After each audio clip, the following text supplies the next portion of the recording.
Welcome back to Basic Biostatistics 2 and to Session 3. In this session, I'm going to show you how to create cross tables in SPSS, how to interpret the row, column, and total percentage indices cross tables correctly, and how to run a Fisher's or a chi-square test, and how to interpret the results correctly. Cross tables are for categorical variables. We can find cross tables including the chi-square and the Fisher test under Analyze. We go descriptives as in session 2, but now we're going to use the function crosstabs. If you click on crosstabs, a new window pops up with the title crosstabs. As usually, we can find all the variables on the left-hand side. The categorical variables are marked in the bubbles in 3 colors, the continuous variables as a scale. In this session, as we use only crosstabs, we only have to take care of the categorical variables. Crosstabs basically create your tables. So, for instance, we can select a row categorical variable and a column categorical variables. For instance, let's assume we would like to know whether smoking is differently distributed according to the 3 BMI categories. So whether more smokers among the overweight or the obese dwarfs than among the normal weight dwarfs. How to do this? We select one of the categorical variables from smoking as a column variable. We select BMI category. We click on BMI category. We click on the arrow. We move it to the row value. It doesn't matter which one you select. It really depends on you what you prefer. BMI cat can be the column or can be the row. It doesn't really matter. Now, if you go to statistics here on the right top corner, we click on statistics. This is where you can get the chi-square tests. So here we select chi-square test. All other tests you can find here, you really don't need for this course and you can omit. The important thing is they know where to find the chi-square test in SPSS, and this is found under statistics in the crosstab window. You select, make sure that the box is ticked of the chi-square test, and you continue.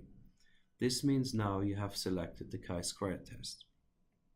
There's more information we can get from cross tables, so this is why I suggest you go into cells, and then in this one you can select different kind of options. I usually select on the percentage row, column, and total. This helps you for doing the tables once I've analyzed the data.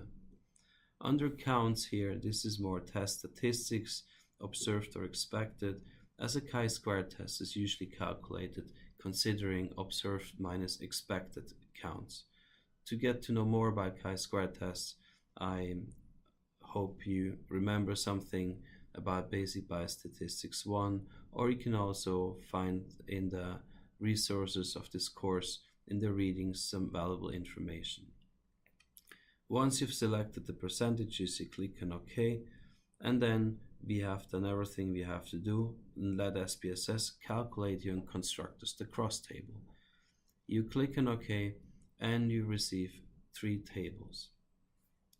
As usual, the first table is a case processing summary. It tells you where there are missing variables.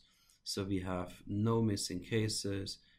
All values are valid. We have 100% valid variables. This is good. Missing data always causes some kind of a headache. And then we have our cross table. This is the cross table BMI according to smoking status. So BMI category 1, category 2, category 3. Category 1 is normal weight, 2 is overweight, and 3 is obese, as I recategorized them in session 1. Smoking status, no and yes. We can see here a lot of different numbers and percentages. The first row usually count tells you how many people have in each category. So we have here under the normal weight and smoking cell, we have 5 dwarfs that do not smoke and have a normal weight. We have 12 dwarfs that are normal weight but they do smoke. This cell, for instance, shows you we have 4 dwarfs that do not smoke but are obese. This cell, there are 8 dwarfs that do smoke and are overweight. What does the percentages tell us? First of all, check where the percentage adds up to 100%.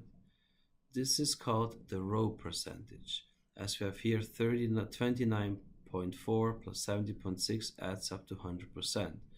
This means that within those with normal weight, 29% of the dwarfs are not smoking and 70% are smoking. So this analyzes the percentages within a certain category, and this is within the BMI category. What about within smoking status? This is the column percentage, as these values 16.7, 70, and 13.3 adds up to 100% in the column. This means that within those dwarfs who do not smoke, 16.7% are normal weight, 70% are overweight, and 13.3% are obese. The last one is the total. 8.3% means that 8.3% are not smoking and are normal weight. 16.7% means that 16.7%, the 10 dwarfs out of 10, now 60, are obese and are smoking. And this adds up here to 100%. So when analyzing the row and the column percentages, check where it adds up to 100%, and this gives information what it actually corresponds to. The last table is the chi-square test table. The null hypothesis in the chi-square test tells you there's no difference in distribution of the two variables. In our concrete example, it means that the null hypothesis means that there's no difference in the distribution of BMI according to smoking status. If the p-value is below 0.05, this means that we reject the null hypothesis, and this means that BMI is differently distributed according to smoking or non-smoking. Our chi-square test first calculates the chi-square test value. The value is 11.281. The chi-square test value is not the p-value. So in the quiz, when I ask you what's the chi-square test value, this is the value you need to enter. If I ask you what's the p-value of the chi-square test, then this corresponds to the significance in SPSS. In our case, as I mentioned, the value of the test is 11.2181, degree of freedom of 2, and the p-value is 0.004. This is far below 0.05. As it's below 0.05, we reject the null hypothesis, and we say that there is a different distribution of BMI according to smoking status. And if you have a look at more or less how the values are distributed, we may be getting some ideas about how they're distributed, and we can see that actually among the obese dwarfs, there are more smokers than non-smokers, and among the overweight dwarfs, we have more non-smokers than smokers. This is how to run crosstabs in SPSS, and this is how to interpret a chi-square test. Now you realized we only get information in the chi-square test, not a Fisher test. So I'm going to show you how to get a Fisher test. For you, I would suggest you to save usually the output window before you continue. In my case, I close it. I go back to Analyze, Descriptives, I go back to Crosstabs, and I'll click on Reset. I suggest you to use Reset, and let's do the same for smoking status. With back pain, I like to know whether back pain is differently distributed according to smoking status. I select in Statistics the chi-square test, click on OK.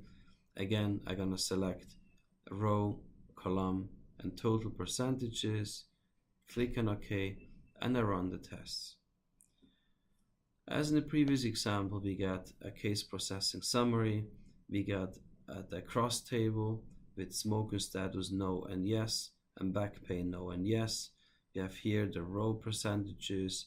33.3% of our dwarfs who do not smoke do not have back pain, 66% have back pain, and within back pain status we have 30.1% do not smoke and 68.8% smoke. The interpretation very similar than the chi-square test. Now, for the chi-square test, as this is a 2 by 2 table, A Fisher's test is only calculated for variables that are dichotomous, that means have not more than two categories. So we have a 2 by 2 table as both our categorical variables are dichotomous, have only two categories.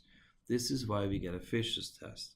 If one of the categorical variable has more than two categories, we only get the chi-square test result. In our chi-square test table here, we have here first the results of a chi-square test. The test value is 9.643. The p-value is 0.002. This means that we reject the null hypothesis. Smoking is differently distributed according to back pain. And we get here the Fisher's exact test result, which is a p-value of 0.004. Always use two-sided tests and not one-sided tests, so interpret that particular value. As you see, the results of the Fisher test and the chi-square test are very similar. The Fisher test also we conclude to reject the null hypothesis as the p-value is below 0.05.